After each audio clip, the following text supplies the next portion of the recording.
cada uno de los casos clínicos del segundo cuatrimestre de todo lo que es digestivo y renal y a sacar el diagnóstico que habíamos sacado en las guías de preguntas que nos dieron, que tuvimos que defender, y ponerlo en un Power con como las cosas principales.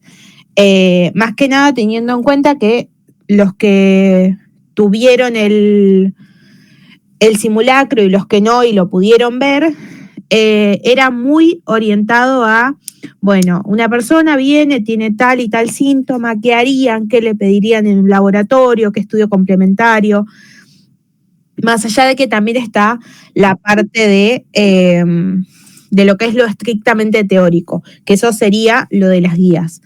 El Power que armé está más orientado a patología porque me pareció lo más acertado, pero si tienen dudas de otras cosas y quieren tirarlas acá, las vamos resolviendo entre todos si les parecen. Voy a empezar a compartir pantalla. Compartir. Díganme si lo ven, por favor. Sí, Julia. Buenísimo. Sí, se ve, Ju. Bueno.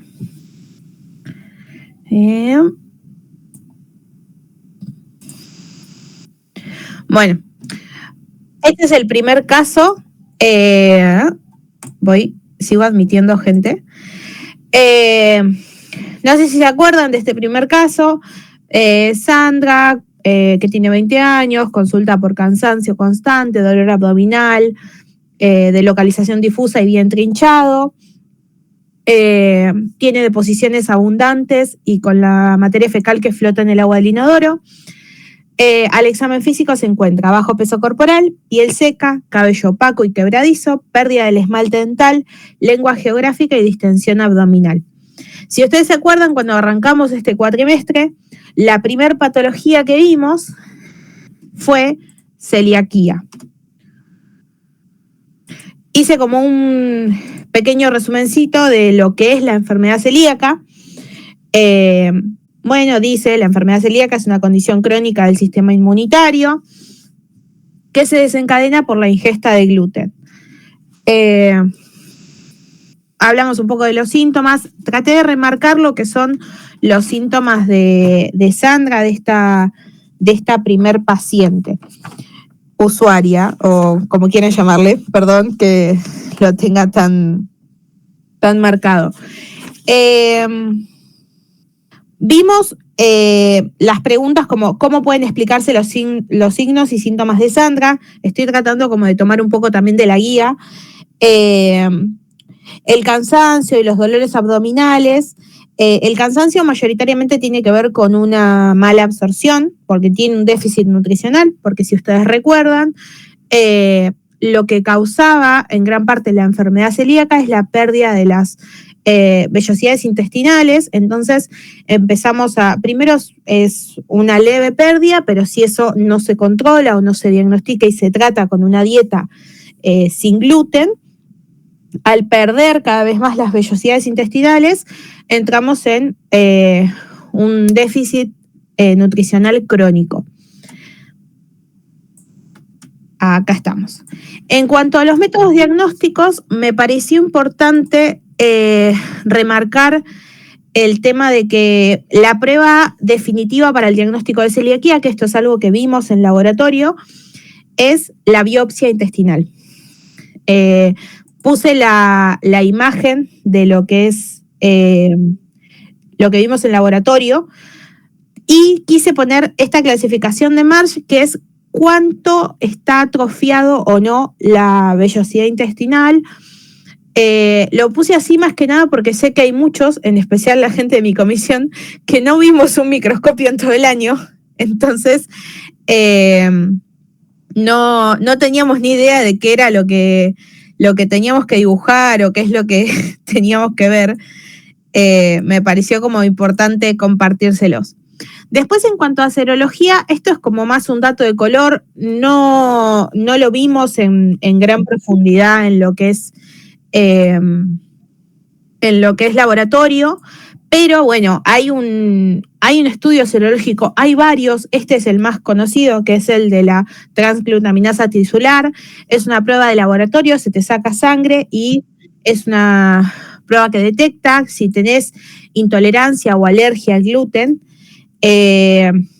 Muchas veces se usa dentro de un conjunto de estudios de laboratorio, como es el hemograma, para ver si la persona no presenta anemia y todo. Pero bueno, nada, era como un dato de color para que lo tengan presente, para que lo vean. Pero siempre recordar esto, la prueba diagnóstica definitiva para celiaquía es la biopsia intestinal.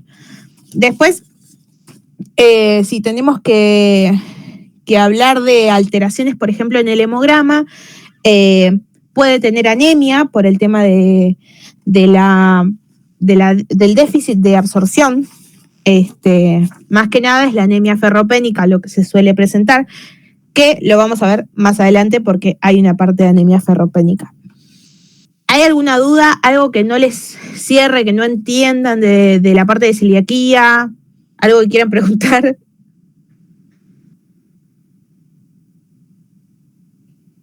No, Julia, por mí va re bien. Bien, ¿alguien más? ¿Alguna duda? ¿Algo que no les haya quedado claro? Si no, sigo, pero díganme que no, chicos, por favor.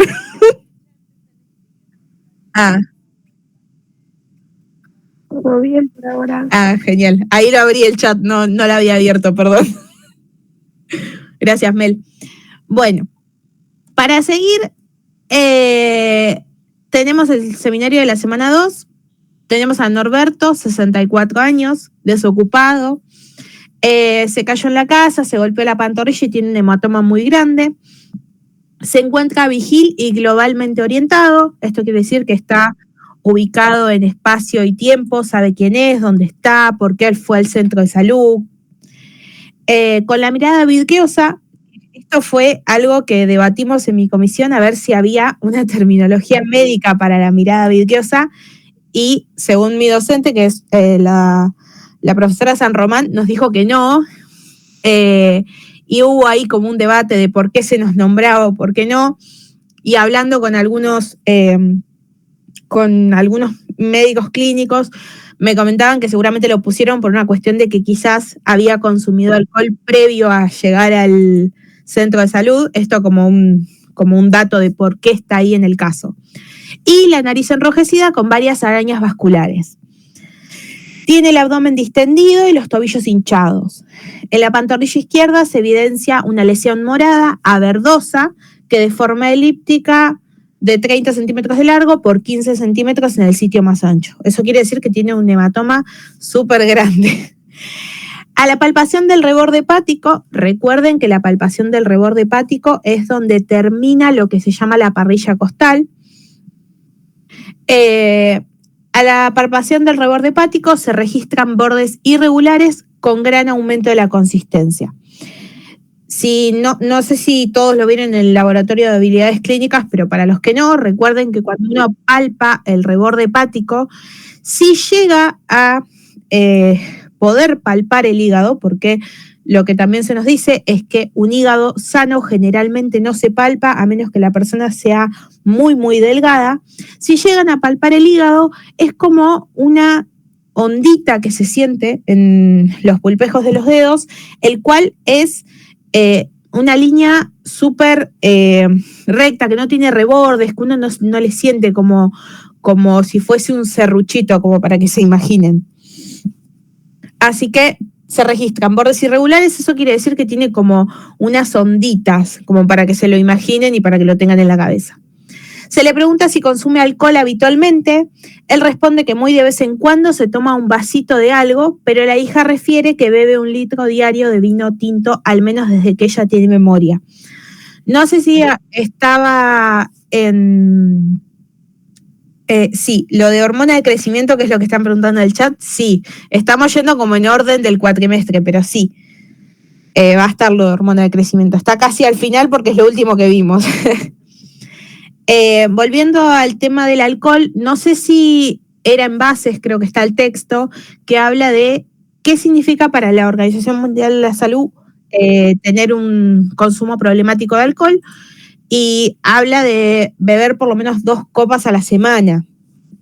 Así que se imaginarán que 1 litro de vino diario, claramente hay una cuestión de consumo frecuente de alcohol. En un análisis de sangre aparece un aumento de las enzimas hepáticas, una disminución de la albúmina y una prolongación del tiempo de protrombina. Si nos remontamos un poquito al cuatrimestre pasado, se van a acordar que las cascadas de coagulación tenían mucha relación con el hígado y con ciertos procesos que hay dentro del hígado. Eso es lo que nos puede explicar esta prolongación del tiempo de protrombina. Y obviamente el aumento de las enzimas hepáticas también por una inflamación del hígado. Bien. Haciendo toda la guía, y seguramente lo tendrán cada uno de ustedes en su guía, la condición que tiene Norberto es cirrosis. Como dice acá, la cirrosis es una condición crónica. Uy, hay una mano. Vilca, ¿querés habilitar el micrófono y preguntar? No, me confundí, gracias. Bueno, no pasa nada. No, pero dije, bueno, capaz quiere preguntar. Bueno, la cirrosis es una condición crónica del hígado caracterizada por la sustitución del tejido hepático sano por tejido cicatrizal. Bueno, a ver, cuando uno se lastima, piénsenlo como es en la piel, por ejemplo, uno se hace un corte y le queda una cicatriz. Bueno, en el caso de la cirrosis, cuando uno tiene un daño hepático sostenido, que es por ejemplo, el consumo de alcohol, puede haber lo que se llaman cirrosis medicamentosas, que son poco frecuentes, pero son una patología que también uno trata de tener en cuenta, que es porque toma cierto medicamento y se produce una cirrosis o una hepatitis medicamentosa, o procesos virales como son la hepatitis B, la hepatitis C. Ese tipo de daños hacen que hacen que las células del hígado, los hepatocitos, se rompan, y a medida que ese tejido trata de sanar, quedan cicatrices. Eso lo que hace es que uno tenga estos rebordes que nosotros sentíamos cuando le hacíamos la palpación del hígado a Norberto. Esas onditas que yo les contaba más temprano tienen que ver con el tejido cicatrizal. Esto hace que el hígado vaya perdiendo su función.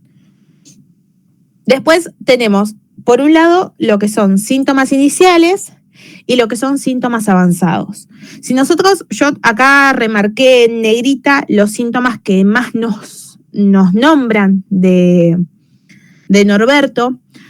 Si vemos los síntomas iniciales, no se nos nombra la pérdida de peso, no se nos nombra la pérdida de apetito, la debilidad, pero sí podemos inducir que claramente no sabemos si es porque estaba en estado de intoxicación por alcohol cuando se cayó, o porque está débil, pero se cayó y tuvo un golpe.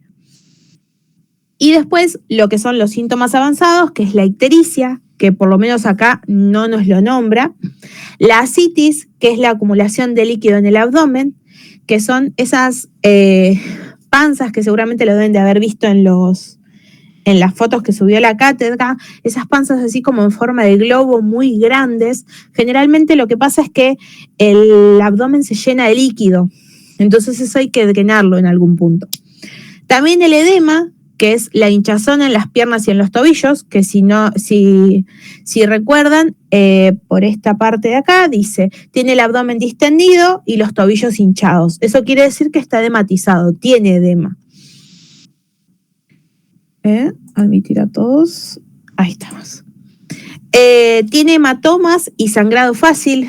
Tuvo un hematoma por un golpe, pero la verdad es que de la forma en que lo cuenta el caso y lo grande, el tamaño del hematoma, claramente podemos pensar que esto puede tener que ver seguramente con el tiempo de protrombina y el alargamiento del tiempo de coagulación. Y después las arañas vasculares.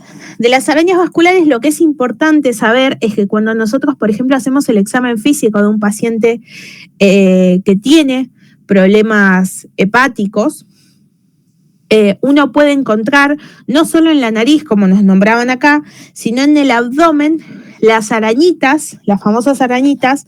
Esto es porque lo que hace el cuerpo es crear sistemas alternativos de circulación, porque el hígado necesita cada vez más irrigación. Entonces, en ese momento se empiezan a crear vías alternas y es lo que nosotros vemos como vascularización o arañas vasculares. Después, bueno, esto es como lo más principal de cirrosis. Tengan en cuenta mucho dónde se palpa el reborde hepático. No creo que lo pregunten en particular, pero siempre como para tener una idea de dónde se palpa, qué es lo que yo debería sentir. ¿Alguna pregunta, chicos?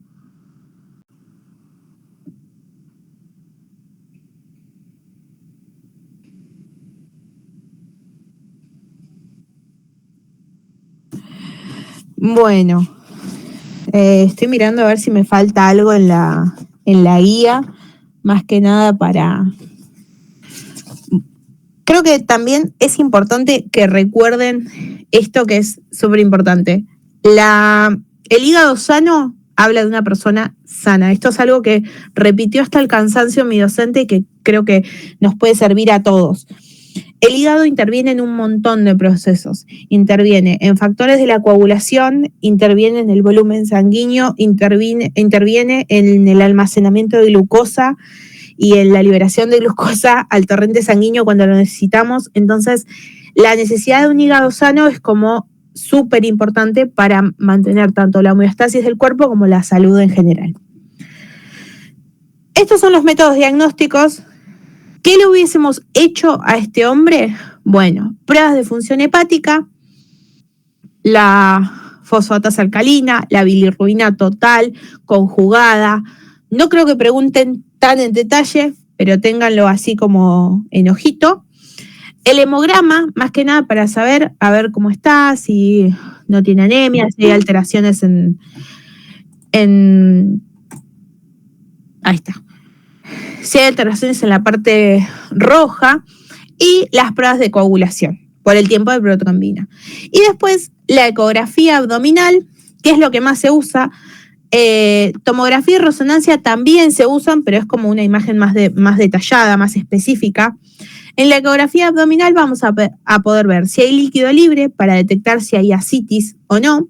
Vamos a poder evaluar el tamaño y la estructura del hígado, que en las primeras fases de lo que es la cirrosis por consumo de alcohol, van a ver que el hígado está agrandado, que es lo que nosotros conocemos como hepatomegalia.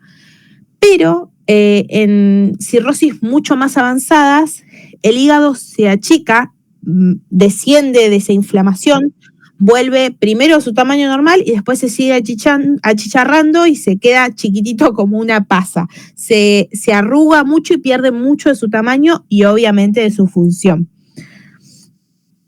Eso sería todo de lo que es cirrosis. ¿Alguna duda? ¿Nada? Creo que no, pero por las dudas. Bueno, si vamos al seminario de la semana 3, la tenemos a Graciela, una mujer de 65 años, que refiere epigastralgia de inicio agudo. Recuerden que el epigastrio es la zona como de la boca del estómago, como para que se den una idea. Esto lo vimos en otros años, pero bueno.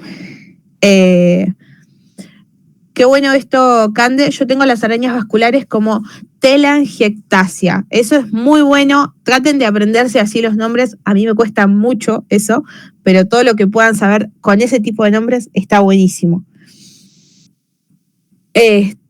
Bueno, refiere epigastralgia de inicio agudo que se irradia hacia la espalda en forma de cinturón y está acompañada de náuseas y vómitos.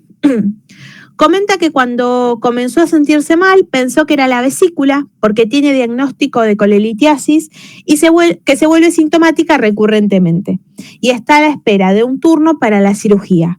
pero casi enseguida se dio cuenta de que el dolor era diferente. Al examen físico se detecta una temperatura de 38,2, frecuencia cardíaca de 130 latidos por minuto e intensificación del dolor ante la palpación en el epigastrio y la región umbilical.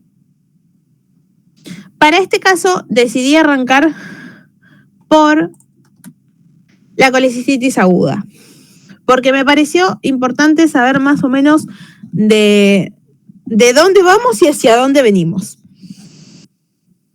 La colecistitis aguda es la inflamación aguda de la vesícula biliar.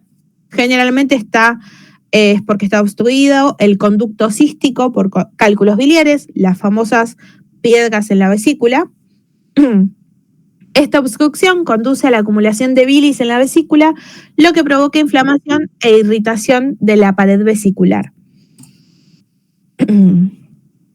Acá tenemos un poco los signos y los síntomas: dolor abdominal agudo, especialmente en el hipocondrio derecho, que puede irradiarse hacia el hombro derecho; sensibilidad a la palpación en la región del hipocondrio derecho, signo, me conviene determinar esto, es el signo de Murphy, seguramente lo deben de haber visto en laboratorio, que es cuando nosotros colocamos las manos por debajo de la parrilla costal y le pedimos al paciente que inspire. Cuando el signo de Murphy es positivo, nosotros vemos que el paciente deja así de inspirar y siente un dolor bastante fuerte y de hecho se queja. Náuseas, vómitos, fiebre, y puede haber signos de peritonitis localizada en casos graves, que es la rigidez abdominal. Nosotros cuando observamos rigidez abdominal generalmente tiene que ver con una irritación de todo lo que es la parte abdominal. ¿Cómo lo vamos a diagnosticar? Haciendo un laboratorio. ¿Qué vamos a ver en el laboratorio? La fórmula blanca, vamos a tener leucocitosis, quiere decir que están aumentados los glóbulos blancos, que el valor, esto es recontra importante, el valor de glóbulos blancos es entre 4.000 y 10.000. Siempre hay que tener como eso fijo. Obviamente que uno en un laboratorio va a tener como el valor de referencia, pero esos son como valores súper importantes para aprenderse. Vamos a tener en el hepatograma una elevación de la bilirrubina, no va a estar muy elevada, pero sí va a estar elevada, y las enzimas hepáticas también van a estar elevadas en caso de una obstrucción biliar. Y obviamente vamos a tener una proteína C reactiva, porque lo que nos marca a nosotros la proteína C reactiva es que en alguna parte del cuerpo algo está inflamado, algo no está bien. Entonces la proteína C reactiva siempre es un marcador inflamatorio. Después, ¿qué le podríamos hacer como una ecografía o una tomografía? Bueno, le vamos a hacer una ecografía que generalmente va a mostrar que la vesícula biliar está inflamada o está distendida. Vamos a ver los cálculos, podemos ver algo que no son cálculos, pero que sí es como el precursor, que es lo que se llama barro biliar, que es cuando uno escucha que dice, no, tengo arenilla en la vesícula, eso es lo que se llama barro biliar. Y bueno, vamos a tener la pared engrosada o presencia de líquido perivesicular. Pero hay algo que no cuadra acá. Nos falta ese dolor en forma de cinturón que nos venía comentando Graciela, si es que mal no me acuerdo del nombre de la paciente. Estos son más datos que nos da el caso de la semana de seminario.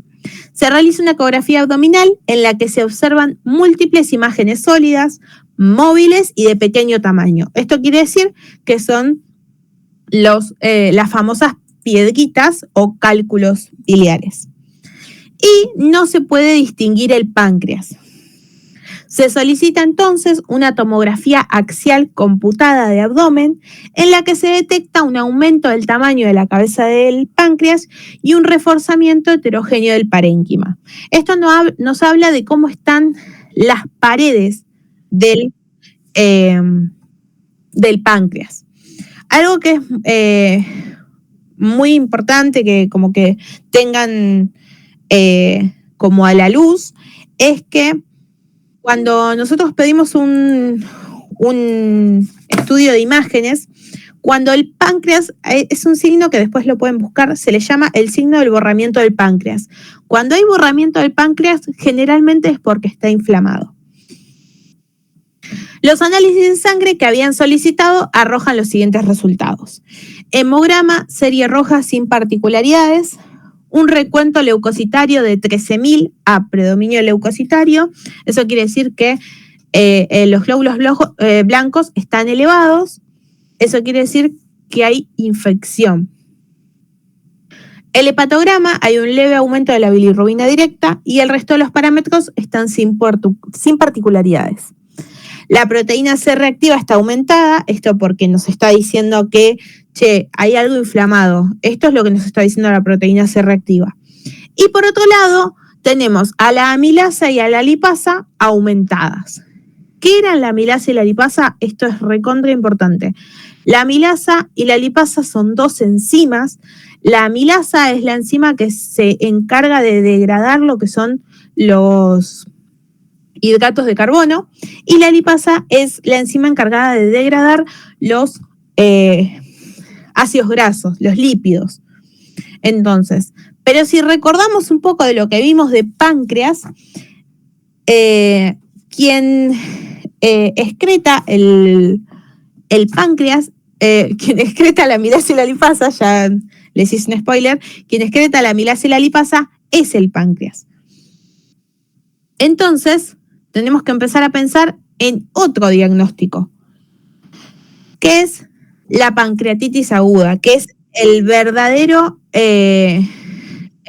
diagnóstico que trae a nuestra usuaria a la guardia. Como pueden leer acá, la pancreatitis aguda es una inflamación del páncreas causada generalmente por la activación prematura de las enzimas pancreáticas dentro del órgano. Esto puede resultar en autodigestión del tejido pancreático y desencadenar una reacción inflamatoria.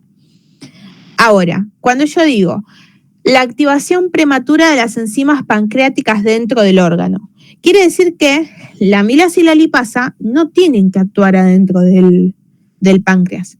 Quiere decir que tienen que pasar por ciertos conductos, que son estos conductos que vamos a ver acá. Esto me parecía re importante. Esto es la vesícula, acá la ven, preciosa. Conducto cístico, el colédoco, el conducto hepático común, que es donde se unen los dos conductos hepáticos, el derecho y el izquierdo, y el conducto pancreático. Si yo tengo piedras en la vesícula, cálculos biliares y, para mí, mucha desgracia, se van a través del conducto cístico, pasan por el colédoco y se me frenan acá, tengo una obstrucción en el colédoco. ¿Qué es lo que va a pasar con esto? La bilis, que tiene que salir de acá, que tiene que salir del hígado, que tiene que salir los jugos biliares que tienen que salir de acá, o los jugos gástricos, ¿qué va a pasar? No van a poder salir, se van a quedar adentro de la vesícula, dentro del hígado, dentro del páncreas. Entonces, es ese momento en el cual pasa esto. Signos y síntomas: dolor abdominal agudo y persistente, a menudo en la parte superior del abdomen que puede irradiarse hacia la espalda, es el famoso dolor en cinturón que nos nombraba la usuaria. Sensibilidad a la palpación en el abdomen, si recuerdan, tenía mucha sensibilidad en el epigastrio y en la región abdominal, umbilical, náuseas y vómitos, fiebre y taquicardia. ¿Qué es lo que nosotros pediríamos para evaluar esto? Es un poco parecido a un poco parecido al laboratorio que pediríamos en una colecistitis. amilasa y lipasa, que suelen estar elevados en el suero sanguíneo, que si recuerdan cómo estaba el laboratorio, nos decía que la amilasa y la lipasa estaban aumentadas. El hepatograma, pueden estar las enzimas hepáticas elevadas debido a la implicación secundaria del hígado, porque si vemos acá, claramente sí, no pueden pasar todos los productos del hígado, de la vesícula y del páncreas por el conducto, claramente esto se va a inflamar. Y ahí está. Y bueno, podemos hacer una ecografía abdominal, que es como le habían hecho a la usuaria, a Graciela, si mal no recuerdo, en la cual veíamos el borramiento, el aumento del tamaño de la cabeza del páncreas, ¿sí? Bueno, a ver, preguntas. Laura dice: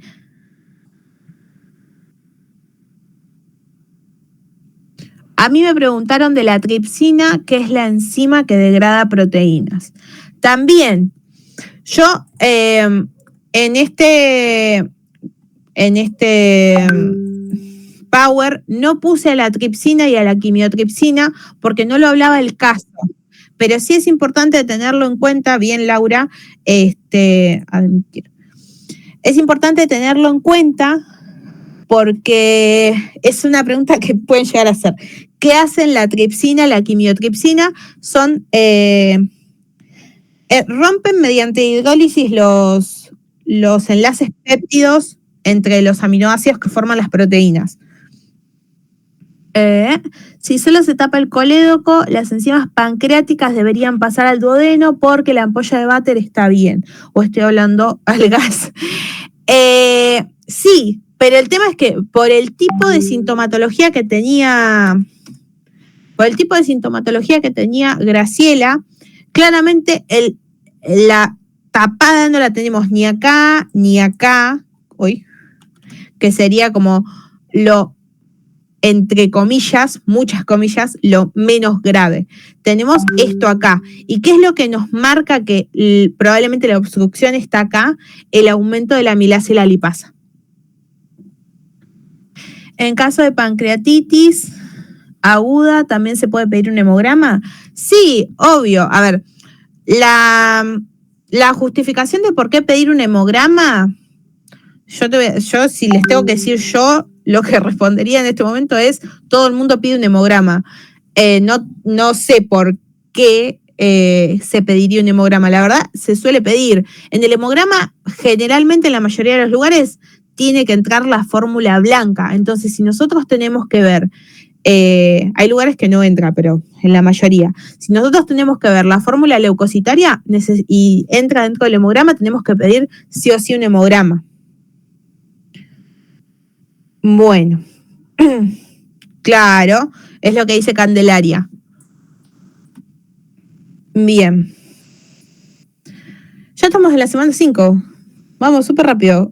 ¿Alguien me puede decir si ya salió el anuncio de que quedan 15 minutos, por favor? Porque en el momento en que se esté por cortar Todavía no. Ah, buenísimo. Cuando se esté por cortar, yo voy a armar uno nuevo y voy a ir mandando, se lo voy a mandar a Mel, así vuelven a entrar, porque seguramente no nos alcance una hora.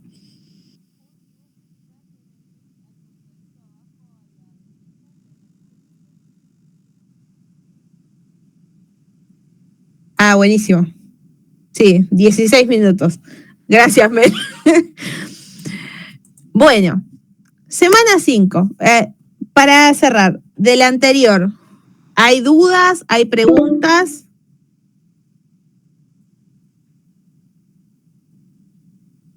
Bueno, creo que no. Ahí no vi quién levantó la mano porque la bajó, pero si te vas a hacer una pregunta, habilita el micrófono o escribí, no hay problema. Juli, ¿Sí? ya parece como que la llamada en 15 termina. Sí, ahí está. Ahora, si quieren, cierro ahora y abro uno nuevo o como quieran.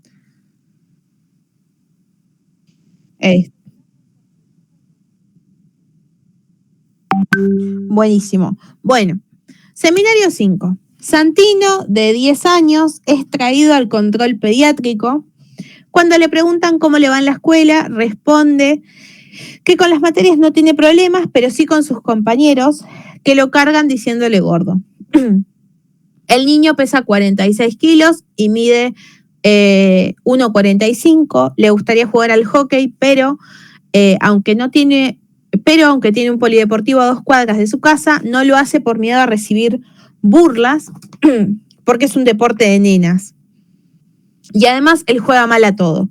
Sobre su alimentación, la madre cuenta que en casa no comen verduras de hoja y lo que más se consume es guiso de arroz o fideos. Una vez cada 2 semanas hacen algo de carne. También se puede observar una bolsita metalizada apoyada sobre el escritorio. Son una suerte de rueditas con gusto a pizza que Santino estaba comiendo en la sala de espera. Bueno, decidí arrancar por insulinoresistencia porque fue como lo primero que hablamos, pero me parece que hay mucho para hablar de este tema. Si nos centramos, la primera pregunta de la guía decía el tema de ubicarlo en las tablas percentilares. Para los que quizás no lo tienen muy claro, las tablas percentilares son unos promedios que se hacen en cada país de que nos sirven para comparar el INE que tenemos adelante y una tabla que nos dice cuánto según su edad y su talla debería pesar o cuánto según su edad en meses o años debería medir. Santino está en el percentilo 97 en su peso y en el percentilo 90 en su altura. Eso quiere decir que es de los más altos y de los que más peso tiene en su edad. Eso me parecía como importante, no creo que lo pregunten, pero como para contextualizarnos en lo que nosotros estamos viendo. Bien, por el tipo de cuadro que nosotros vemos acá, que no sé si lo puse acá. Acá están más datos del caso. Se le solicitaron análisis de sangre que arrojan los siguientes resultados. El hemograma tiene un aumento del recuento de glóbulos rojos, un hematocrito y una hemoglobina disminuidos, por lo tanto también están disminuidos el volumen corpuscular medio y la hemoglobina corpuscular media. El hepatograma, la fosfatasa alcalina es 2 veces superior al máximo normal en adultos, tiene una leve hipercolesterolemia, el resto no tiene particularidades. La glucemia está en 105 miligramos por decilitro, el índice de resistencia a la insulina está en 3.2, la trigliceridemia está levemente aumentada y la colesterolemia también en un aumento de LDL. Me pareció importante arrancar por la insulinoresistencia porque lo que más tenemos que tener en cuenta es que es un chico con un considerable sobrepeso, una dieta deficiente, en la cual, si ustedes recuerdan, la madre cuenta que en la casa no comen verduras de hoja y que lo que más se consume es guiso de arroz o fideos, o sea que lo que más tienen es carbohidratos en su dieta, no tienen una buena cantidad de proteínas, una vez cada 2 semanas hacen algo de carne, no comen una gran variedad de verduras. Claramente, si tenemos que hablar de lo que siempre remarcamos, esto obviamente tiene que ver con un contexto social, pero bueno, acá vemos cómo obviamente el contexto social afecta claramente la dieta de la familia, no solamente de Santino, porque obviamente es un nene de 10 años, sino que también la dieta. Bueno, ¿qué es la insulinoresistencia? La insulinoresistencia es una condición en la cual las células del cuerpo no responden adecuadamente a la insulina, que es una hormona producida por el páncreas y que ayuda a regular los niveles de glucosa en sangre. Como resultado, el cuerpo necesita producir mayores cantidades de insulina para mantener los niveles de glucosa dentro de un rango normal. Suele haber hiperglucemia, hiperinsulinemia, resistencia a la pérdida de peso y hay un aumento del riesgo de desarrollar diabetes tipo 2, enfermedades cardiovasculares y otras complicaciones metabólicas. En cuanto a la acanthosis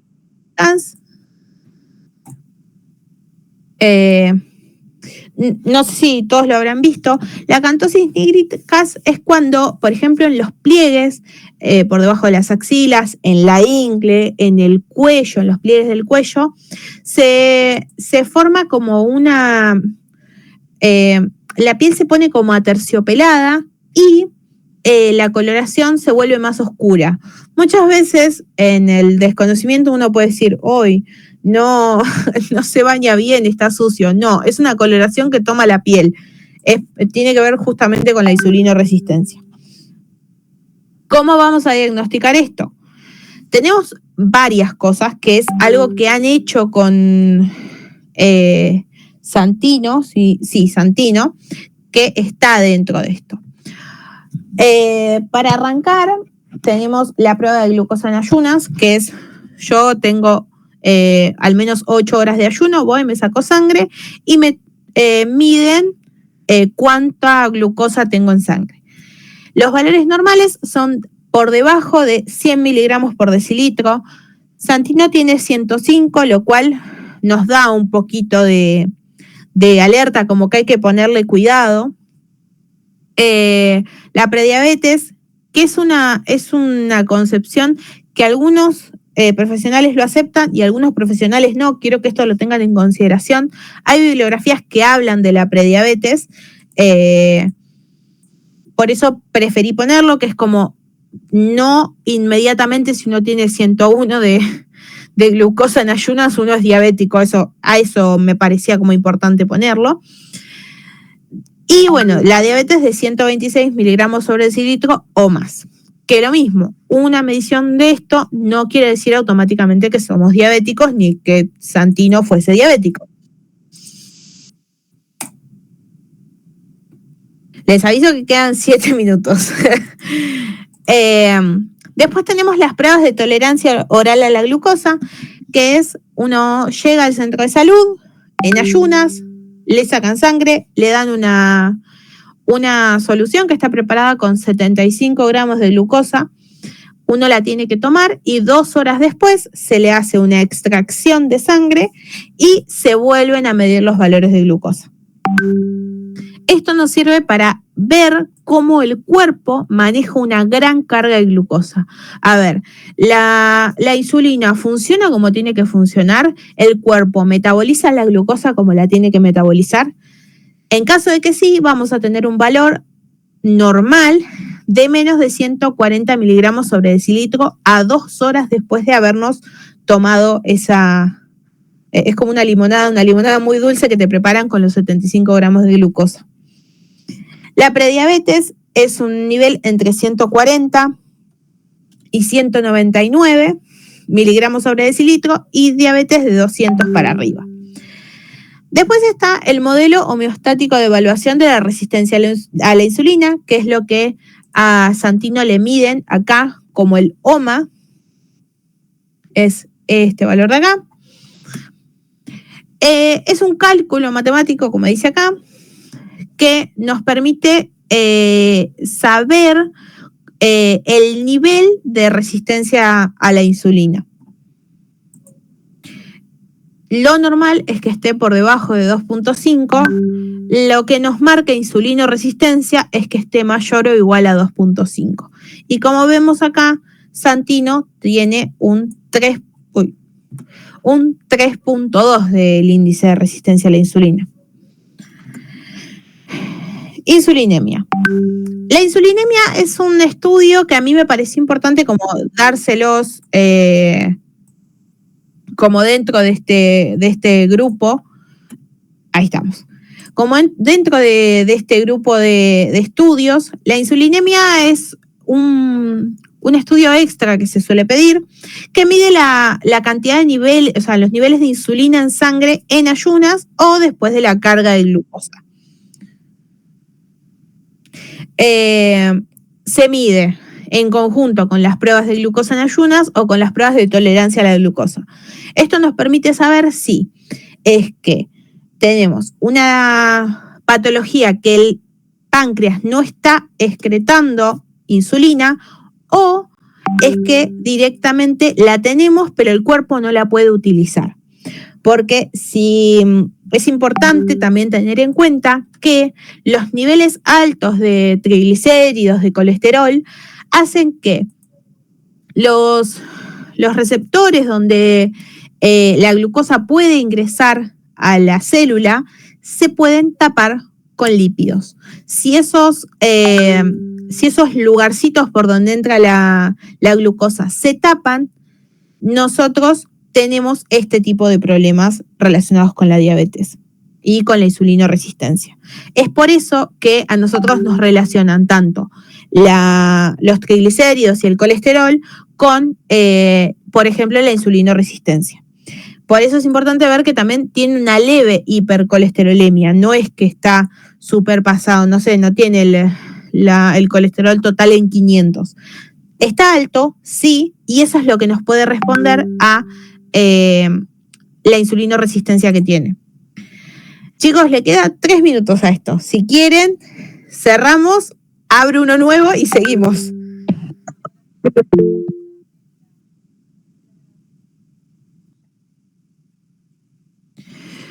Bueno, ahora sí.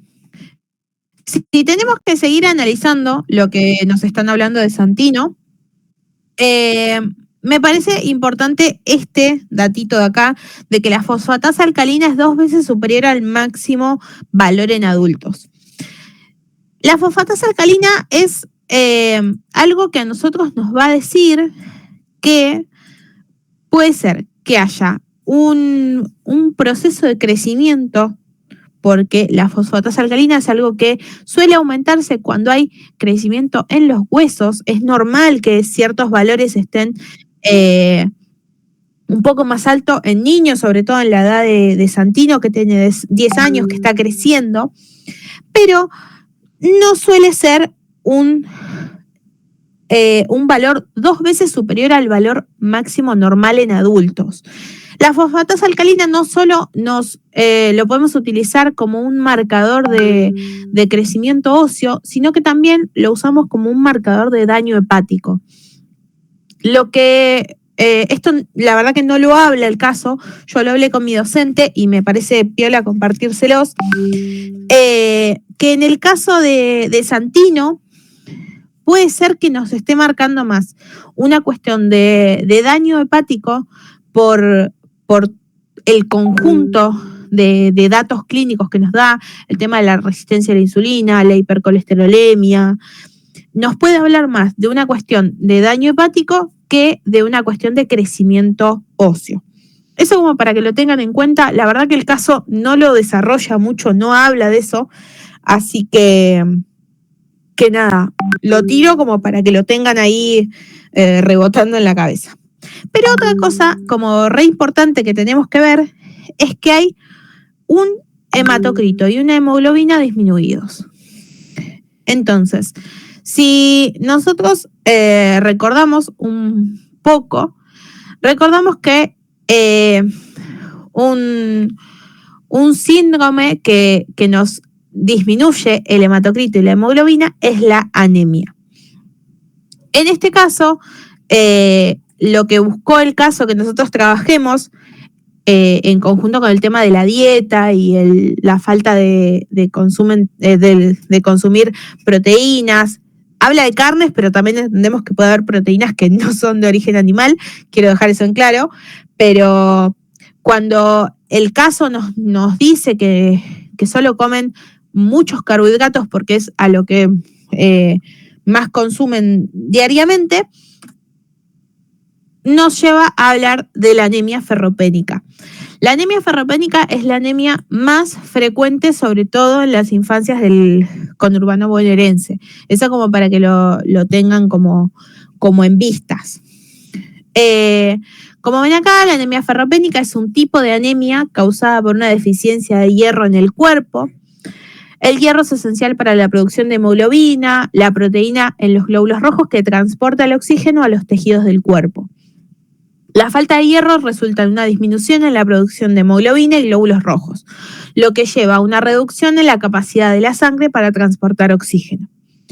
Uno suele tener, si uno tiene anemia ferropénica, suele tener fatiga y debilidad, palidez de la piel y las membranas mucosas, respiración acelerada o dificultad para respirar, mareos y sensación de desmayo, uñas quebradizas y cabello seco y quebradizo.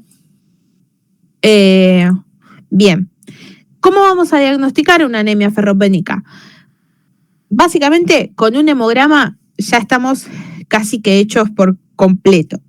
Esto nos va a mostrar el volumen corpuscular medio, nos va a mostrar la hemoglobina, el hematocrito, la cantidad de eritrocitos. Son los datos básicos que a nosotros nos va a arrojar un hemograma.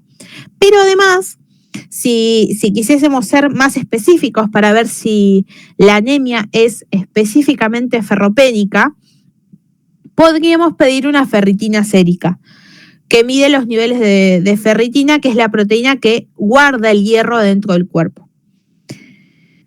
La verdad es que mayoritariamente por el contexto social, por el lugar donde uno vive y con un hemograma, mayoritariamente así se diagnostican las anemias ferropénicas. Pero bueno, siempre es bueno saber que uno puede saber si tenemos el suficiente hierro o no, o en realidad la proteína que almacena el hierro en el cuerpo, con otro estudio de laboratorio que es la ferritina sérica.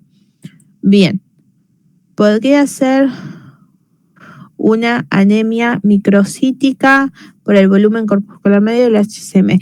Sí, la anemia que tiene es microcítica e hipocrómica. La anemia ferropénica es microcítica porque el volumen corpuscular medio está disminuido. Eso quiere decir que el tamaño de los eritrocitos está disminuido. Y es hipocrómica porque el HCM también está disminuido, que quiere decir que el color de los eritrocitos es menos rojo porque tienen menos concentración de hemoglobina. Así que sí, la anemia ferropénica, por definición, es microcítica y es hipocrómica. Sí. Bien, Guada, que lo remarcaste como para que lo dejemos en claro, porque a mí por lo menos me generaba en su momento mucha confusión. Admitir. ¿Alguien más que tenga, perdón, antes de pasar al seminario de semana 6, alguna pregunta más? Digan sí, no, blanco, negro, por favor. Hola Juli, consulta. En el caso de que nos toque un caso de diabetes, ¿cómo sé qué estudio le voy a pedir de todo lo que dijiste? No llegué a diabetes todavía. Voy yendo para allá. No llegamos allá.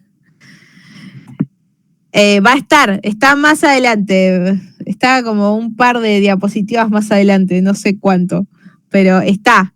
Porque puse hasta trastornos ácido base como para que esté como bien completo. Pasa que diabetes lo vimos un cachito más adelante. Bien. Bueno, métodos diagnósticos, bien. Tenemos a Rubén ahora. Varón, 78 años, antecedentes de hiperuricemia, eso quiere decir que tiene el ácido úrico elevado, tratada esporádicamente con alopurinol, que es un fármaco que trata la hiperuricemia. Llega a la guardia con dolor de intensidad 10-10 en región lumbar, flanco izquierdo, que cede parcialmente cuando adopta la posición fetal. Esto es como importante tenerlo registrado. ¿Qué le preguntamos a un paciente cuando llega? Que esto lo vimos un montón en ABSECO, pero es como siempre importante repasar. Le preguntamos, ¿dónde le duele? ¿Cuánto le duele? Si algo que haga, una posición, alguna forma de estar, le calma el dolor. Bien, refiere que esto mismo le pasó varias veces en los últimos 30 años. Al examen físico tiene facies doloridas, o sea que pone así la cara como que le duele mucho, y la puniopercusión positiva del lado derecho. La puniopercusión positiva, como parece un repasito también de ABSECO, es cuando nosotros apoyamos la mano en la parte lumbar y con una mano, por lo general la menos hábil, se apoya en la parte lumbar y con la mano hábil en forma de mazo golpeamos muy leve porque suelen ser un dolor muy reactivo y muy doloroso para el paciente, entonces tenemos que ver si tiene puniopercusión positiva. Se solicita ecografía renal y análisis físico-químico de orina. El análisis de orina tiene un aspecto levemente turbio, el color es rosado, la densidad es de 1020, un pH de 6, tiene eritrocitos, esto quiere decir que tiene sangre en la orina, que es hematuria, lo que se llama hematuria. Tiene uratos aumentados, no hay glucosuria ni proteinuria, eso quiere decir que no tiene ni proteína en la orina, ni glucosa en la orina. En la ecografía se detecta un cálculo renal en el tercio proximal del uréter izquierdo y dilatación del mismo uréter proximal al cálculo. Bien, para arrancar me pareció, casi no vimos hiperuricemia, por lo menos no en mi comisión, no sé si lo habrán visto en otras comisiones, pero me pareció como para dar un pantallazo de qué es. La hiperuricemia es una condición caracterizada por niveles elevados de ácido úrico en la sangre. El ácido úrico es un producto final del metabolismo de las purinas, que son sustancias presentes en ciertos alimentos y en el cuerpo. Cuando la producción de ácido úrico aumenta o la excreción de ácido úrico disminuye, los niveles en sangre pueden elevarse, lo que puede llevar a la formación de cristales de ácido úrico y causar enfermedades como por ejemplo la gota. Pero también la hiperuricemia puede causar lo que llamamos, litiasis renal, que es la formación de cálculos renales de ácido úrico. Es decir, piedritas que se forman, así como se formaban piedritas en la vesícula, también se pueden formar piedritas en el riñón. Bien. ¿Cómo lo vamos a diagnosticar? Obviamente con un análisis de sangre y con un análisis de orina. Vamos a ver el ácido úrico sérico. Esto es como para que lo chusmeen. No creo que lo tomen porque tampoco lo vimos en gran profundidad, pero bueno, me pareció como importante para contextualizar. Los niveles normales oscilan entre 3.5 y 7.2 miligramos sobre decilitro. La hiperuricemia se define como niveles de ácido úrico en sangre superiores a 7 miligramos por decilitro en hombres y 6 miligramos por decilitro en mujeres. Y en el análisis de orina vamos a ver una excreción de ácido úrico en orina que podemos saber si es por una producción excesiva o una excreción deficiente del ácido úrico. Bien, esto me parece importante. ¿Qué tiene que ver la hiperuricemia con la litiasis renal? Me van a decir ustedes, porque yo dije lo mismo cuando lo leí. La hiperuricemia y la litiasis renal están relacionadas debido a la alta concentración de ácido úrico que puede llevar a la formación de cálculos. Las dos están a veces, ambas, causadas por el exceso de ácido úrico. La hiperuricemia siempre es por el exceso de ácido úrico, pero la litiasis renal tiene otras causas. Por eso esto de que son frecuentemente causadas. La litiasis renal puede ser no solamente por ácido úrico. La coexistencia es común debido a la acumulación de ácido úrico en la sangre y su posterior cristalización en el tracto urinario. Dietas altas en purinas, deshidratación, pueden exacerbar ambas condiciones, aumentando la concentración de ácido úrico en la orina. Por eso la mayor recomendación que se le da a los pacientes es que tomen al menos 10 vasos de agua, por ejemplo. Bien. Pero si nosotros recordamos, este pobre hombre vino doblado, que no podía casi ni caminar, con facies muy doloridas, con una puniopercusión positiva, y en la ecografía habíamos visto un cálculo en el tercio proximal del uréter izquierdo. Y una dilatación en el mismo uréter. Bien. ¿Qué es la litiasis renal? Son las famosas piedritas en el riñón. Teníamos litiasis vesicular en la vesícula y acá tenemos litiasis renal. Pueden variar en tamaño y composición y suelen causar dolor intenso y complicaciones si se desplazan hacia el tracto urinario. Causan dolor intenso y agudo en el costado y la espalda, que es lo conocido como un cólico renal. Causa hematuria, porque ustedes piensen que si nosotros vemos lo que decía la ecografía, acá, decía, se detecta un cálculo en el tercio proximal del uréter izquierdo y dilatación del mismo. Eso quiere decir que para que esa piedrita era más grande que el uréter. Es como si ustedes quisiesen meter una piedra, un carozo de aceituna en un sorbete. Claramente se tiene que dilatar el sorbete para que ese carozo de aceituna pase. Bueno, esto es exactamente lo mismo. ¿Cuál es el problema? Esto daña las paredes del uréter. Entonces es por eso que nosotros vemos la hematuria, es decir, la sangre en la orina. También puede producir dolor al orinar, náuseas y vómitos, necesidad frecuente de orinar o urgencia urinaria, infecciones urinarias recurrentes, orina turbia o con mal olor. Bien, ¿cómo lo vamos a diagnosticar? Vamos a hacer, obviamente, la historia clínica y el examen físico.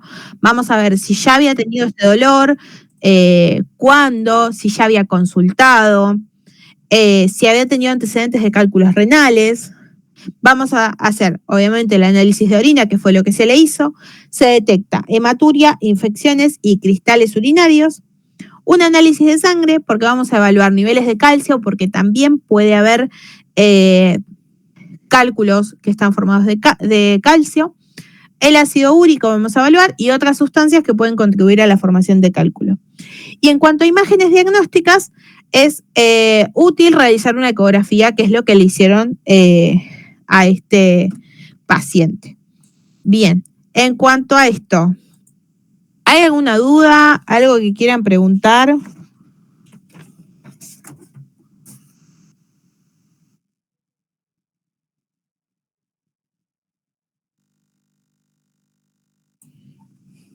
Julián, ¿Sí? entonces se hace un análisis de ácido úrico sérico en sangre, orina, una ecografía y evaluar el calcio. Sí, en este caso sí, y sobre todo el tema del ácido úrico es porque nos cuentan al inicio del caso que él tiene hiperuricemia que está tratada esporádicamente. Por eso yo le pido un nivel de ácido úrico sérico, porque yo necesito saber, porque capaz que tiene una gran concentración y por eso se le formó el cálculo. Entonces, en este caso yo le tengo que pedir un ácido úrico sérico por el tema de que él tiene una condición previa. Por eso siempre es importante pensar en lo que le vamos a pedir por el tema de cuáles son sus antecedentes. Sí, les puedo pasar el power, tranqui. Cuando terminamos con esto yo les paso el power. Pero, ¿se entendió, Vero? Sí, sí, sí. Buenísimo. Bueno. Esto ya está. Bien. Tenemos a Silvana. Ahí está. Tenemos a Silvana, 55 años, fumadora. Concurre a consulta en nuestro CAPS para cumplir con el seguimiento de su hipertensión arterial que le fue detectada hace 7 años, poco después de su menopausia. Hace mucho no venía, nos cuenta que hace 6 meses sufrió un infarto agudo de miocardio y que desde entonces lo controló con la cardióloga en el hospital. Ahora que está estable después de algunos cambios en la medicación, la doctora le dijo que podía seguir controlándose con nosotros. Según registramos oportunamente en la historia clínica, Silvana estaba medicada con un inhibidor de la enzima convertidora de angiotensina, un IECA, y un, no sé qué, chicos, lo copié tal cual, que actúa inhibiendo el cotransportador de sodio y cloro en el túbulo contorneado distal de la nefrona. Actualmente toma un antagonista competitivo de los receptores beta-adrenérgicos y un bloqueante de los canales de calcio voltaje dependientes. Le tomamos la presión y obtenemos un registro de 130/90 milímetros de mercurio. Bien, ¿qué es lo que tiene esta señora Silvana? Es lo que nosotros conocemos como hipertensión arterial primaria. También se le llama hipertensión esencial. Es una condición crónica en la cual la presión arterial está elevada sin una causa identificable específica. Mayoritariamente en las mujeres se suele dar sobre todo después de los cambios hormonales de la menopausia, es muy frecuente. Representa aproximadamente el 90-95% de los casos de hipertensión en adultos. En las primeras etapas se borró, pero puede haber cefaleas, puede haber mareos, vértigos, puede haber epistaxis. Generalmente es asintomática en las primeras etapas, por eso nosotros muchas veces escuchamos que dicen que la hipertensión arterial es el asesino silencioso. Bien, métodos diagnósticos. Hay muchas cosas que nosotros podemos hacer para una persona con hipertensión arterial. Por definición, la hipertensión arterial es un valor por encima de 140/90 milímetros.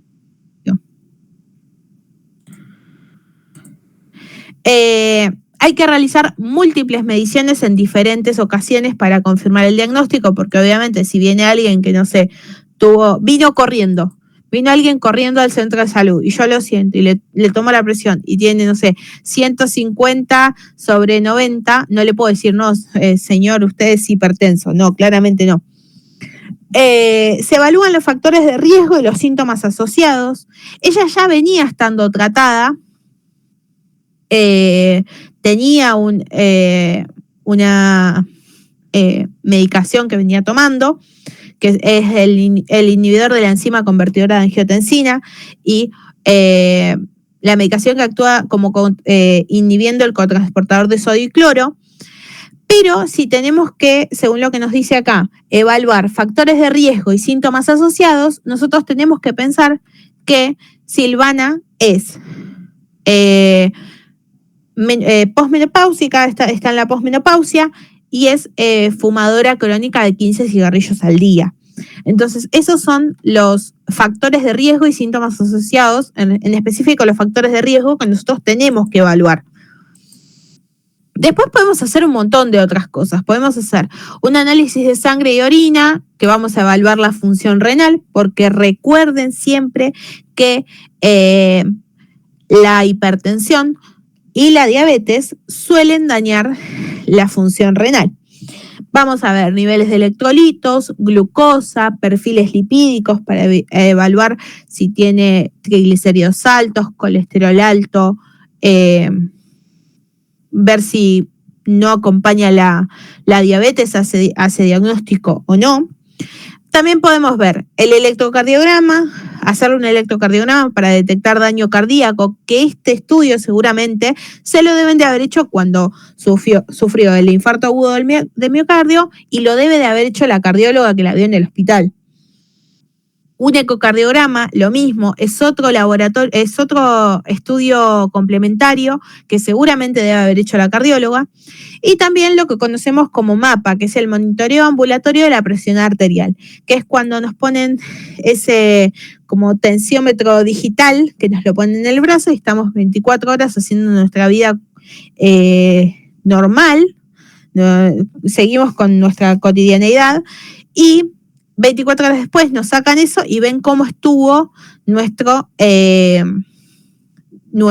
presión arterial para ver si hay momentos en los que subió más o no, cuál es ese momento y evaluar. Todos estos estudios, la verdad, yo se los puse como para que los tengan en cuenta, pero estos mayoritariamente seguramente se los debe haber pedido la cardióloga que la trató por el tema del infarto. Este cuadrito es importante porque estaba en la guía, chicos. Básicamente es eso. Nos hablaron de estos 4 medicamentos, familias de medicamentos en realidad. Es importante entender que la angiotensina 2 es una hormona que tiene una potente habilidad de vasoconstricción. Cuando nosotros reducimos los niveles de angiotensina 2, se baja la presión arterial porque se contraen menos los vasos. Los bloqueantes de calcio claramente actúan en las células musculares, relajan y dilatan los vasos sanguíneos, lo cual también ayuda a reducir la presión arterial. Si recuerdan, ella estaba usando primero unos inhibidores de la ECA y lo que nosotros conocemos como diuréticos tiacídicos, que funcionan aumentando la cantidad de sal y agua que el cuerpo elimina, porque ella estaba usando un medicamento que, esto está acá, que inhibe el cotransportador de sodio y cloro. Entonces, ese era el medicamento que estaba usando. Después, bueno, utiliza otro tipo de medicamento que se puede utilizar son los antagonistas beta-adrenérgicos que bloquean los receptores beta en el corazón, que son activados con adrenalina y otros neurotransmisores. Algo importante que me parece que tenemos que tener en claro, que está en la guía y yo no lo puse acá, es que cuando nosotros utilizamos antagonistas beta-adrenérgicos, esto me lo explicó la docente con la que yo curso, nosotros tenemos antagonistas beta-adrenérgicos específicos y no específicos. Hay algunos que son específicos para el corazón que se utilizan en ciertos casos. ¿Cuáles son? Los antagonistas beta-adrenérgicos lo que tiene es que nosotros tenemos receptores para eso en otros lugares, como por ejemplo los pulmones. Si nosotros le damos un antagonista beta-adrenérgico no específico, o sea que puede actuar en cualquier receptor del cuerpo, ahí termina la idea y ya me preguntas, Germán. Si nosotros se lo damos a un paciente, por ejemplo, que tiene asma, que es algo que sí estaba en la guía, si nosotros se lo damos, le damos un beta bloqueante no selectivo a un paciente con asma, podría empezar a tener crisis de asma, porque hay receptores en los pulmones. Entonces, podemos utilizar un beta bloqueante selectivo en este caso. Esto se los comento porque está en la guía. Sinceramente, si les soy sincera, no creo que lo tomen, pero me parece importante siempre dejarlo bien en claro esto, que por eso está en la guía. Ahora sí, Germán, ¿querés abrir el micrófono, escribir? Creo que los beta-adrenérgicos de tipo 1 son los que actúan en el músculo cardíaco y los beta 2 son los que actúan en los bronquios. No los pulmones, sino los bronquios, que es lo que comprime, contrae y bueno, provoca el asma que se empeore. Es lo que nos explicaron a nosotros. No sé qué profesora tenía. Y específicos son esos. Por eso son específicos 1 y 2. Y si no son específicos, actúa sobre todo los beta-adrenérgicos y bueno, y provoca todo lo contrario, ¿no? Contracción de los bronquios y bueno, que el corazón se contraiga con más fuerza. Buenísimo que te lo hayan explicado así. A nosotros nos habló de selectivos y no selectivos, ¿no? Nos dijo beta 1, beta 2. Nos habló como muy por encima y no nos dio más explicación de eso. Buenísimo que tu docente lo haya explicado y que lo hayas compartido.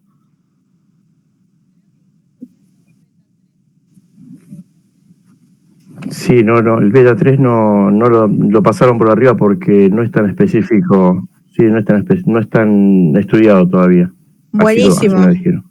Bien por aclararlo, chicos, porque mi docente no me lo aclaró. Bueno. ¿Alguna duda más? ¿Algo más que tengan para aportar?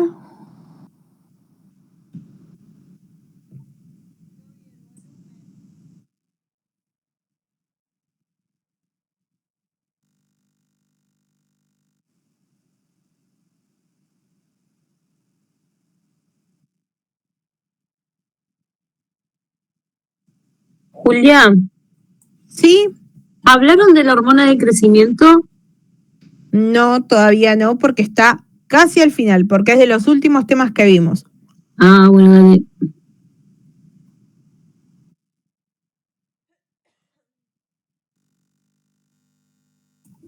Si quieren, seguimos bajo este orden. Si quieren, hablamos de hormona de crecimiento, como quieran. Si les parece más importante hablar de hormona de crecimiento, pues ya hubo varios que me dijeron eso. ¿Les parece más importante hablar de hormona de crecimiento? Porque fue como el último tema y en el que estamos un poco más perdidos. Como quieran, si quieren ahí comentar o decirme. Dale. Nosotros estábamos jugando, mañana rendimos. Sí, yo también rindo mañana. Quédense tranquilos que estamos todos igual. No, igual no, yo a la mañana, 8:30. Bueno, si quieren, explico hormona de crecimiento y después sigo en orden, ¿les parece? Así les queda. Bien, esperen que voy a buscar la parte del power. Denme un segundo.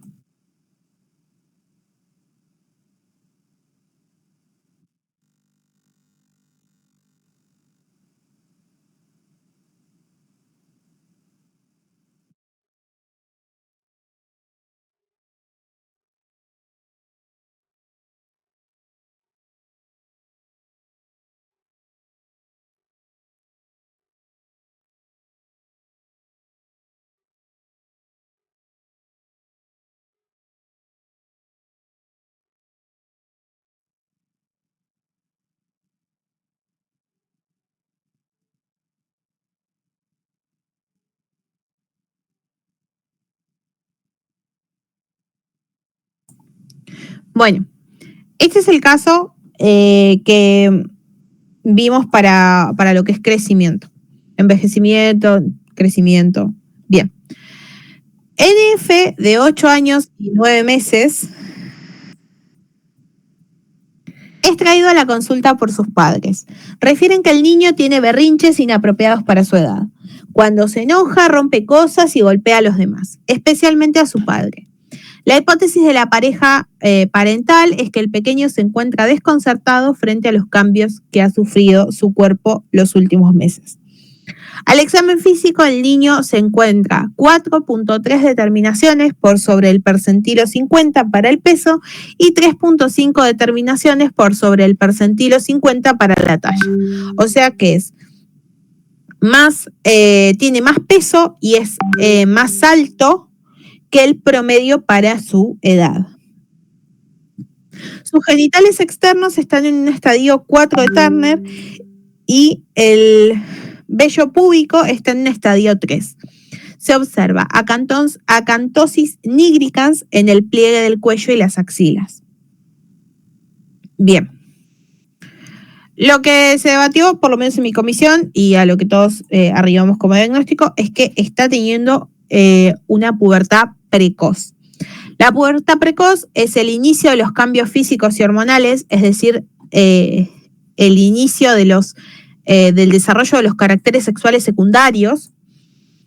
Esto es característico de la pubertad, pero cuando uno presenta una pubertad precoz, es a una edad más temprana de lo normal. Se considera precoz antes de los 8 años en las niñas y antes de los 9 años en los niños. En los niños hay un aumento del tamaño de los testículos y el pene, el desarrollo del vello púbico y facial, un crecimiento rápido en la altura, la voz más grave, hay un aumento de la masa muscular. En las niñas está lo que es la telarquia, que es el desarrollo mamario, la menarquia, que es el inicio de la menstruación, perdón, el famoso estirón puberal, que es el crecimiento rápido en altura, desarrollo de vello púbico y axilar y cambios en la distribución de la grasa corporal. Como recordarán que hemos visto en el laboratorio, está la distribución ginoide de lo que es la grasa corporal. Bien. ¿Cómo podemos diagnosticar esto? Tenemos, obviamente, la evaluación física, que vemos lo que son los signos físicos de la pubertad, que son los estadios de Tanner que hablaba el caso. Una revisión de la historia médica y familiar para ver si ya había casos de pubertad precoz en la familia. Pruebas hormonales, que es la medición de los niveles de las hormonas sexuales, los estrógenos en las niñas y la testosterona en los niños. Y también tenemos lo que es la radiografía de la mano y la muñeca para evaluar la edad ósea. Si recuerdan de Bases 2, no sé si lo vimos en Bases 3, pero en Bases 2 sé que sí, los huesos no crecen por el centro, como para decirlo de una forma que todos nos entendamos. Tenemos un cartílago, el cual nosotros, si hacemos una radiografía de la mano y la muñeca de la mano contraria a la hábil, por ejemplo, si alguien es diestro, se hace de la mano izquierda, nosotros podemos ver si el cartílago donde se generan las placas óseas para el crecimiento en el largo de los huesos, si ese cartílago ya está solidificado, quiere decir que ya no crecemos más. Si ese cartílago no está solidificado, quiere decir que todavía estamos en condiciones de crecer. Si vamos al desarrollo genital y el desarrollo del vello pubiano, si ustedes recuerdan, no me acuerdo el nombre del niño, NF, con 8 años y 9 meses, tenía un estadio de Tanner de 4 en el desarrollo de los genitales externos, o sea que está casi en su edad adulta. Si hablamos de que esto es la plena infancia y esto es la adultez, está casi en una edad adulta, que con 8 años y 9 meses no debería estar en este estadio, debería estar más o menos en un estadio 1 o máximo 2, por lo que he hablado con mi docente. Y teníamos un estadio de Tanner del vello púbico de 3. O sea, estamos prácticamente a la mitad entre la infancia y la adultez. Acá les puse también los estadios de Tanner en niñas. No vamos a hablar de esto, pero porque estamos hablando del niño. Entonces, si hablamos de pubertad precoz, claramente es lo que nosotros podemos ver en este niño por el hecho de que tuvo un aumento en la talla, un aumento en el peso, que generalmente se debería hacer por el aumento de masa muscular, por esta cuestión puberal, y los genitales externos que están en un estadio más avanzado de lo que es lo indicado o lo normal para su edad. Eso por un lado. Después, lo que vimos en lo que son hormonas de crecimiento y factor de crecimiento insulínico tipo 1, o sea, la GH y la IGF-1. Acá les puse lo que son, como para tener bien una definición. La hormona de crecimiento también se la conoce como somatotropina. Es una hormona que está producida por la hipófisis. Tiene un papel crucial en el desarrollo durante la niñez y la adolescencia. Estimula el crecimiento de casi todos los tejidos del cuerpo, incluidos los huesos y los músculos. El factor de crecimiento insulínico tipo 1 o IGF-1 es una hormona similar a la insulina que se produce principalmente en el hígado en respuesta a la estimulación de la hormona de crecimiento. En 15 minutos termina la llamada. La función es responsable de muchos de los efectos de la hormona de crecimiento y promueve el crecimiento de los huesos y otros tejidos al estimular la división y la multiplicación de las células. Estas son las acciones específicas, pero me parece que va a tener más sentido que yo se los explique quizás como lo entendí yo, porque la verdad que me pareció bastante más complejo de lo que parecía. La acción de la hormona de crecimiento es promover el crecimiento en los huesos en los niños y adolescentes. Aumenta la longitud, o sea, el largo de los huesos, y actúa sobre las placas de crecimiento, o sea, el cartílago de crecimiento. Es esto que nosotros hablábamos hace un rato, de que si yo le hago una placa en la mano menos hábil, en lo que es la muñeca, puedo ver si el cartílago ya está solidificado o no. Y estimula la síntesis de proteínas, lo cual es esencial para el crecimiento y la reparación de tejidos. En cuanto a la acción del factor de crecimiento insulínico tipo 1, él actúa en el crecimiento celular, en el aumento de la masa muscular y el desarrollo de órganos y tejidos. Bien. ¿Qué es lo que tienen dudas? Para ver si podemos arrancar más por las dudas que por lo que yo les pueda decir.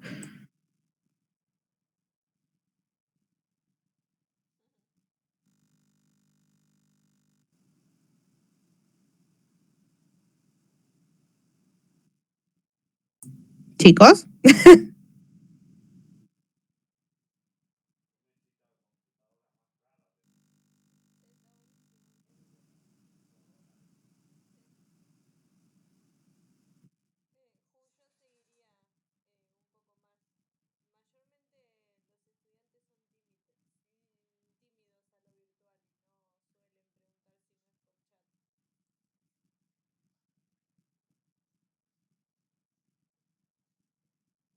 Ok, bueno, si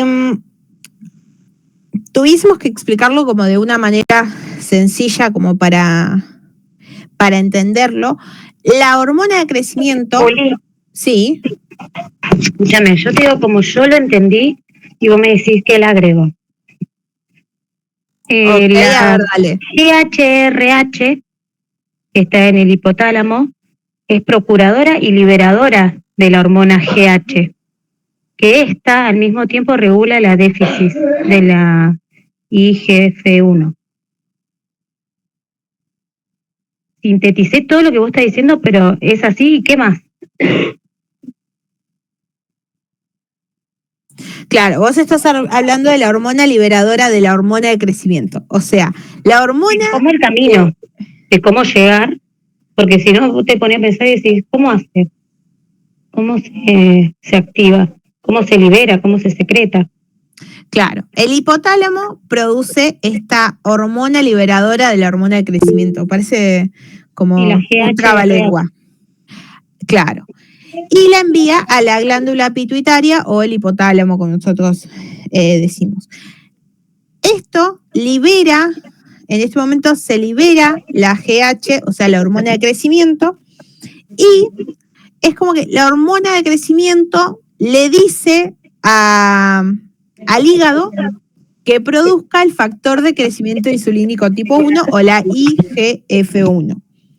Y la IGF-1 es la que ayuda a las células del cuerpo a que crezcan y se dividan. No sé si ahí se entendió un poco mejor. Esperen que estoy leyendo el chat. Franco, hola Julia, consulta. Sobre esto, ¿solo hay que saber la regla? No sé qué regla, Fran. Sobre la pubertad. Los estadios de Tanner, estaría bueno que lo sepan, sobre todo por ubicarse de cuándo es, por ejemplo, una pubertad precoz.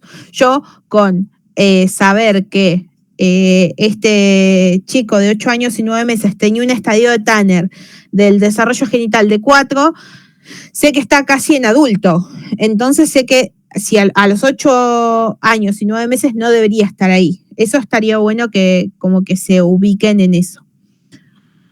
Guadalupe, ¿qué estudios pedir en caso de trastornos del desarrollo o crecimiento? Lo que yo tengo y lo que hablé con mi docente es esto. Tenemos que evaluar los signos físicos, o sea, cómo está el cuerpo, los estadios de Tanner en específico, revisar la historia médica y familiar, a ver si, hubo un caso anterior en la familia de pubertad precoz. Vamos a medir también los niveles de hormonas sexuales, que es lo que se conoce como un perfil hormonal. Vamos a medir estrógenos, testosterona, y hay cierta bibliografía de la que está en el campus que también habla de pedir un perfil tiroideo, T3, T4 y T4 libre y TSH, para ver si también no hay una cuestión de las hormonas tiroideas. Y vamos a pedir la placa de la mano contraria al hábil. Recuerden, si el niño es diestro, le vamos a pedir una de la mano izquierda. Entonces vamos a evaluar si el cartílago de crecimiento ya está solidificado o todavía puede crecer. Bien. Maru, dime, habla. Escúchame, Juli, ¿viste de las tiroides? El T3 y el T4 es porque son encargadas del crecimiento. Entonces ahí sí también, si están aumentados, también validan, se fijan. Estoy leyendo también el chat. Sí, las hormonas tiroides, la T3 y la T4, también son fundamentales para el crecimiento y para el desarrollo del cuerpo. O sea, entonces por eso cuando nosotros vemos ciertas cosas que nos alertan, como en este caso los estadios de Tanner, que no condicen con la edad que tiene el niño, nosotros podemos pedir un perfil tiroideo. Sí. En el hipotálamo se libera la GHRH, esta viaja a la adenohipófisis a través del portal hipofisiario. Ahí señaliza las células somatotropas y esta liberan GH a la circulación para que genere los efectos directos e indirectos. Buenísimo, sí, exactamente, Laila. No lo podrías haber dicho mejor y yo tampoco, y creo que nadie en este Meet. Muy bueno esto, guárdenselo, porque está muy bien la definición.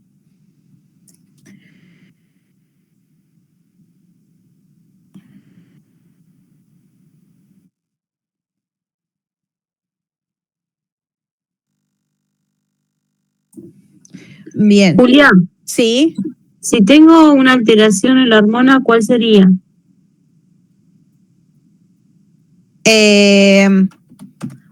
No encontré nada en la bibliografía de eso, si les soy sincera. Encontré definición y encontré las acciones, pero yo no lo encontré.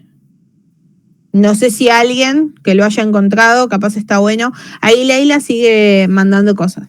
Los efectos diuréticos son antiinsulínicos u diabetogénicos. Aumenta la lipólisis, disminuye la captación de glucosa y hay gluconeogénesis en el hígado. Los efectos directos se dan por la producción de IGF-1 y por un lado estimula el crecimiento del músculo, hueso y cartílago, el efecto paracrino, y por otro lado en el hígado se libera la IGF-1 y estimula el crecimiento en todo el cuerpo, el efecto endocrino. Bajo esta lógica de lo que está escribiendo Laila, que está como súper claro, si los efectos directos son antiinsulínicos o diabetogénicos, quiere decir que ahí tenemos como una respuesta a que tiene acantosis nigricans. La acantosis nigricans está relacionada con una cuestión de la insulina, por ejemplo, la insulinoresistencia. Entonces, es por esto la relación que tiene con el caso. Pasa que usaron un solo caso para un montón de preguntas, por eso también está como un poco difícil de hacer encastrar. Laila, si no te molesta, voy a agregar esto que vos estás escribiendo al Power antes de mandarlo mandárselos a todos, si te parece, porque está buenísimo el aporte que hiciste. Juli, el alcantino ese que vos decís, también en los efectos de tiroides, por ejemplo, ¿viste? Cuando tienen hipotiroidismo, también se ve. Así que también debe ser por eso, ¿no? Por una falla. La verdad es que el caso no nos habla de una cuestión tiroidea, porque de hecho casi que no vimos cuestiones tiroideas, pero asumo que también puede tener que ver. No estoy segura, habría que buscarlo, pero puede ser.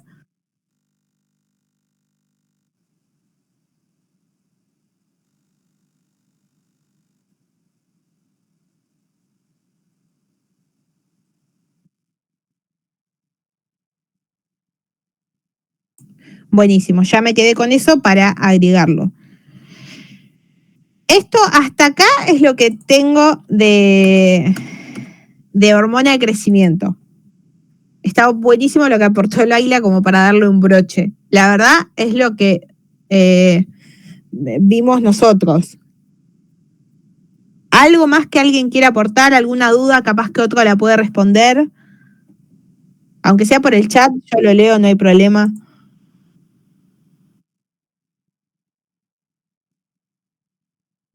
Juli, si pido, como dijiste, medir el perfil hormonal de estrógenos y testosterona, ¿por qué?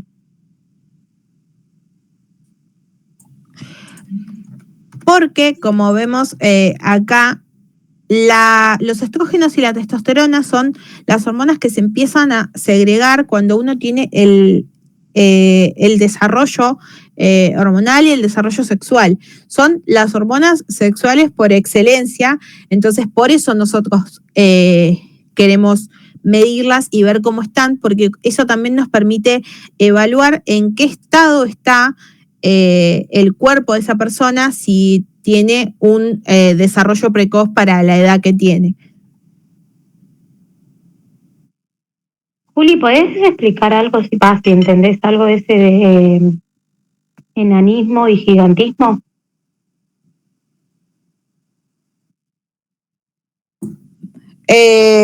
Me mataste, lo único que te puedo decir es que la profe de bases lo que sí explicó es que hay enanismos que tiene otro nombre, no quiero faltarle el respeto a nadie porque sé que ese no es el nombre, pero hay ciertos tipos de justamente de enanismos que tienen que ver con una cuestión hormonal y algunos que tienen que ver con una cuestión genética, pero no me quiero meter ahí porque voy a...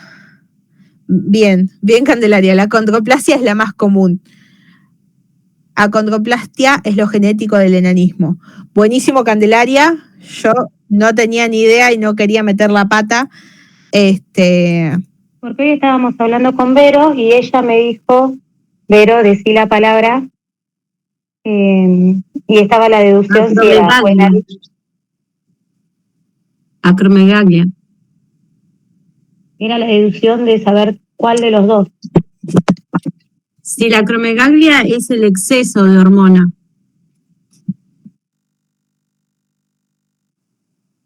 Bien, Cande dice en el chat, acromegalia es gigantismo. Así que asumo que acondroplasia debe ser... sí, Cande, si querés habilitar el micrófono, habla tranqui. Bueno, hoy estuve buscando todo el día esto de gigantismo y en niños se llama gigantismo. Cuando, digamos, ya no... Perdón que te corte, se va a cortar el Meet, voy a volver a armar otro Meet, así entramos y lo explicás porque yo también quiero saber. Dale. Mel, ¿ya cortaste la grabación?